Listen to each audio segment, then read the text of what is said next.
Do you want to improve your communication skill? Just do practice. এটাই হচ্ছে English বলার একমাত্র মূল মন্ত্র, সেটা হচ্ছে প্র্যাকটিস করতে হবে। বাট আমরা কিভাবে প্র্যাকটিস শুরু করব সেটাই বুঝে উঠতে পারি না, এটা হচ্ছে একটা অনেক বড় প্রবলেম। এক হচ্ছে আমরা এটা বুঝতে পারি না যে কিভাবে প্র্যাকটিস শুরু করব, আর একটা হচ্ছে যে ভয়। So hello everyone, this is Barnali here and you are watching me in Barnali classroom. তো আমি আজকে তোমাদের দুটো জিনিসই কাটাতে সাহায্য করব। এক হচ্ছে ফার্স্ট, তুমি হচ্ছে কি বলছো লোকে কি ভাববে সেটা ভাবা বন্ধ করে দাও। যদি তুমি সেই ভাবাটা বন্ধ করে দাও তাহলে তোমার ভয়টা চলে যাবে। অ্যান্ড সেকেন্ডলি যেটা হচ্ছে, তুমি কি প্র্যাকটিস করবে, কি প্র্যাকটিস করবে। তুমি যখন কারোর সঙ্গে কথা বলো, কি কথা বলো, তুমি যখন কারোর সঙ্গে কথা বলো, আমরা নর্মাল ডেলি যে সমস্ত কথোপকথনগুলো হয় সেইগুলোকেই ইংলিশে বলবো, তাহলেই হয়ে যাবে আমাদের ইংলিশ বলা শুরু। তো ফার্স্ট তুমি প্র্যাকটিস করার জন্য ডেলি ইউজ যে সেন্টেন্স গুলো রয়েছে, মানে রোজ তুমি যেমন ধরো কোথায় যাচ্ছ, কি খাচ্ছ, এই ধরনের কথা তো আমরা রোজ বলে থাকি। তো সেই ইজি যে সেন্টেন্স গুলো আছে সেইগুলোকে বলা প্র্যাকটিস করো। সো একদমই বেসিক লেভেল থেকে আজকের ইংলিশ ক্লাসটা হতে চলেছে। তো চলো শুরু করা যাক আজকের ক্লাস। তো লেটস গেট স্টার্টেড। তো আমাদের ফার্স্ট সেন্টেন্স হচ্ছে, আমার ধৈর্য শেষ হয়ে যেতে পারে। আমার ধৈর্য শেষ হয়ে যেতে পারে। হতে পারে যখন কোনো কিছু সম্ভাবনা বোঝাবে তখন আমরা মে এই ওয়ার্ডে ইউজ করব। মে হচ্ছে মোডাল ভার্ব। তো মে এই মোডাল ভার্বটা আমরা ইউজ করব যখন কোনো কিছুর সম্ভাবনা অর্থাৎ পসিবিলিটি বোঝাবে। So I may run out of patience. I may run out of patience, আমার হয়তো কোনো ভুল হয়ে যেতে পারে, আমার হয়তো ধৈর্যের বাঁধ ভেঙে যেতে পারে। তো যখন কোনো কিছু হতে পারে বলবো তখন আমরা মে, হতে পারের জন্য মে এই ওয়ার্ডটা ইউজ করব, এই মোডাল ভার্বটা ইউজ করব। সো আমার ধৈর্য শেষ হয়ে যেতে পারে। I may run out of patience. I may run out of patience মানে আমার ধৈর্য হয়তো শেষ হয়ে যেতে পারে। সো আমার ধৈর্য হয়তো শেষ হয়ে যেতে পারে। I may run out of patience. যেমন ধরো যদি বলি আজকে বৃষ্টি হতে পারে, ইট মে রেইন টুডে। তো ইট মে রেইন টুডে আমি এই কারণে বলছি কারণ আজ বৃষ্টি হবে কি হবে না আমি জানি না, নট শিওর, বাট একটা পসিবিলিটি রয়েছে। So it may rain today. তো এখানে মে এই কারণে ব্যবহার হচ্ছে কোনো কিছু হতে পারে। তো সেই রকমই যদি আমি বলি আমার ধৈর্য শেষ হয়ে যেতে পারে, সেক্ষেত্রেও বলবো I may run out of patience. I may run out of patience. I may run out of patience. তো নেক্সট সেন্টেন্স হচ্ছে, তুমি কি ভাবছো। তুমি কি ভাবছো। তুমি কি ভাবছো, ভাবা ইংলিশ কি, ভাবা ইংলিশ হচ্ছে থিঙ্ক। অ্যান্ড তুমি কি ভাবছো। কি ভাবছো যখন আমি বলছি এটা বুঝতেই পারছো প্রশ্ন করা হচ্ছে। So what are you thinking, what are you thinking, তুমি কি ভাবছো। আর ভাবছো মানে এটা হচ্ছে প্রেজেন্ট কন্টিনিউয়াস টেন্স, এবং প্রেজেন্ট কন্টিনিউয়াস টেন্সে যখন আমরা প্রশ্ন করব তাহলে auxiliary verb am is are এর মধ্যে কোনো একটা হবে। তো এখানে তুমি, তুমি ইংলিশ হচ্ছে ইউ, এবং ইউ এর সঙ্গে অক্সিলারি ভার্ব আমরা আর ইউজ করব। অ্যান্ড কি, কি ইংলিশ হচ্ছে হোয়াট, হোয়াট মানে কি। So what are you thinking, তুমি কি ভাবছো। What are you thinking, what are you thinking মানে হচ্ছে তুমি কি ভাবছো। তো চলো এখানে আমরা আরো একটা সেন্টেন্স করি, এই সেন্টেন্সটা তোমরা করবে। ধরো যদি আমি বলি তুমি কি খাচ্ছ, তুমি কি ভাবছো ইংলিশ যদি হোয়াট আর ইউ থিঙ্কিং হয় তাহলে তুমি কি খাচ্ছ এটার ইংলিশ কি হবে তোমরা আমাকে জানাও। নেক্সট, নেক্সট, তুমি কি জানো কি হয়েছে।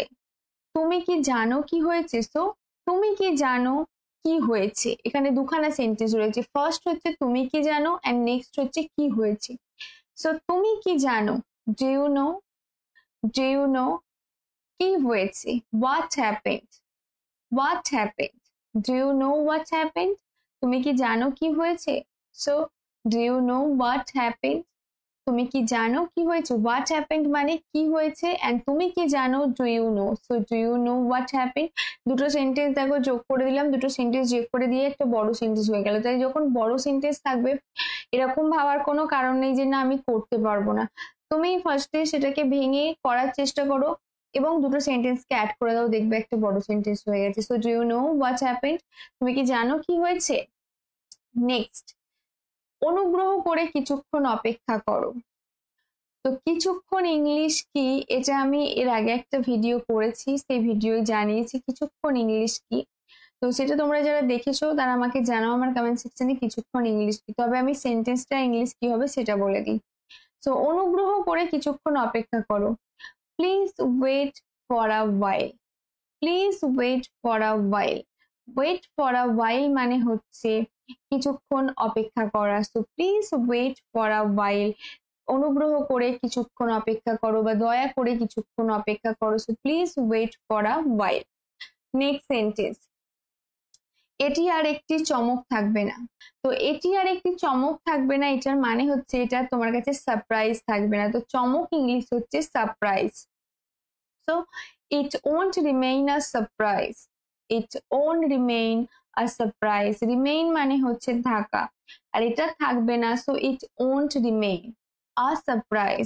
It won't remain a surprise, এটা আর সারপ্রাইজ থাকবে না। So it won't remain a surprise, এটা আর চমক থাকবে না, এটা আর সারপ্রাইজ থাকবে না। তো নেক্সট সেন্টেন্স কি রয়েছে চলো দেখা যাক। নেক্সট সেন্টেন্স হচ্ছে তুমি কোথায় ছিলে। এটা দেখবে আমরা বলি যখন কোনো বন্ধুদের সঙ্গে দেখা হয়, কি রে কোথায় ছিলিস এতদিন, কোনো খবর নেই। তো তুমি কোথায় ছিলে বা তোরা কোথায় ছিলিস, তো এটার একই ইংলিশ হবে তুমি কোথায় ছিলে। Where have you been. Where have you been. Where have you been মানে হচ্ছে তুমি কোথায় ছিলে।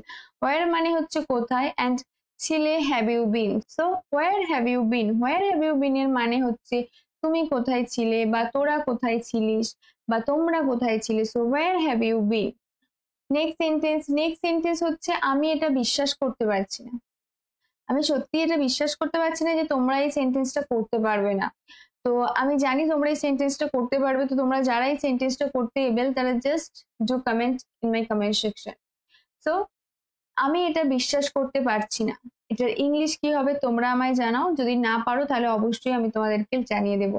নেক্সট, তুমি কোথায় ছিলে, এটা আমি আগেও বললাম তুমি কোথায় ছিলে, where have you been. And next হচ্ছে তুমি কি আমাকে এই ব্যাপারে সাহায্য করতে পারো। তুমি কি আমাকে এই ব্যাপারে সাহায্য করতে পারো।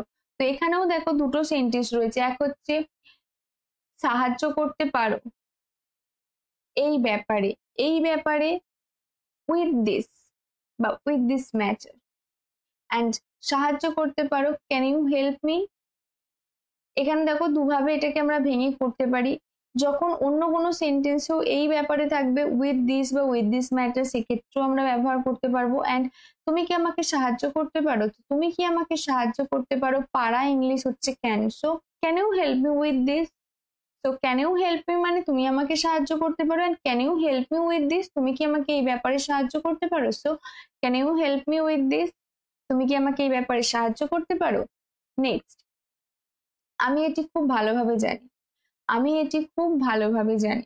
খুব ভালোভাবে এটার ইংলিশ হচ্ছে ওয়েল। আমরা বলি না খুব ভালো খেলেছে, ওয়েল প্লেড। তো ওয়েল মানে হচ্ছে খুব ভালোভাবে। সো যেমন খুব ভালো খেলেছে ওয়েল প্লেড হলো, সেরকমই খুব ভালোভাবে জানি এক্ষেত্রে ওয়েল এই ওয়ার্ডটাই আমরা ইউজ করব। So I am well aware of this.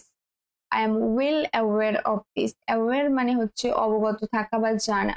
So I am well aware of this মানে আমি এই ব্যাপারে খুব ভালো করে জানি, এটা যে হতে চলেছিল সেটাও আমি জানি। So I am well aware of this.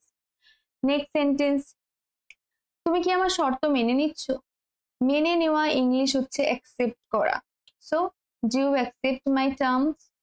My terms মানে হচ্ছে শর্ত। যেমন আমরা বলি না যে কি টার্ম আর রেগুলেশন রয়েছে, তো টার্ম আর রেগুলেশন এটার মানে হচ্ছে অ্যাকচুয়ালি শর্ত। তো টার্ম মানে হচ্ছে শর্ত। So do you accept my terms, তুমি কি আমার যে শর্তগুলো রয়েছে সেটা মেনে নিচ্ছ। So do you accept my terms. Next, next হচ্ছে আমি তোমাকে প্রশ্নটি করছি। আমি তোমাকে প্রশ্নটি করছি। am I asking you the question। আমি কি তোমাকে প্রশ্নটা করছি। So am I asking you the question। Question মানে হচ্ছে প্রশ্ন। সো আমি কি তোমাকে প্রশ্ন করছি। So am I asking you the question। am I asking you the question এটার মানে হচ্ছে আমি কি তোমাকে আদৌ জিজ্ঞাসা করছি, আমি কি তোমাকে প্রশ্নটা করেছি। নেক্সট, এটা ঠিক না। এটা ঠিক না, এটা তো তুমি বলো রোজই, বাট বাংলায় বলো এটা করা উচিত না, এটা ঠিক নয়। তো এটা ঠিক নয় এটার ইংলিশ কি হবে, তুমি এতগুলো যে সেন্টেন্স করলে এইটা করার পরে আশা করি তোমার মধ্যে সেই কনফিডেন্সটা আছে যে এই সেন্টেন্সটা তুমি করতে পারবে। সো এটা ঠিক নয়, এটার ইংলিশ কি হবে সেটা আমাকে জানাও। সো এটা ঠিক নয়, এটার কি ইংলিশ কি হবে সেটা আমাকে জানাও আমার কমেন্ট সেকশনে। চাইলে তুমি আরো অন্য সেন্টেন্স আমাকে জানাতে পারো। আর তোমার আজকের ভিডিওটা কেমন লাগলো সেটা কিন্তু আমাকে জানাতে ভুলো না আমার কমেন্ট সেকশনে। And if you like this video, then press the like button to get more videos. Follow me and do subscribe my channel.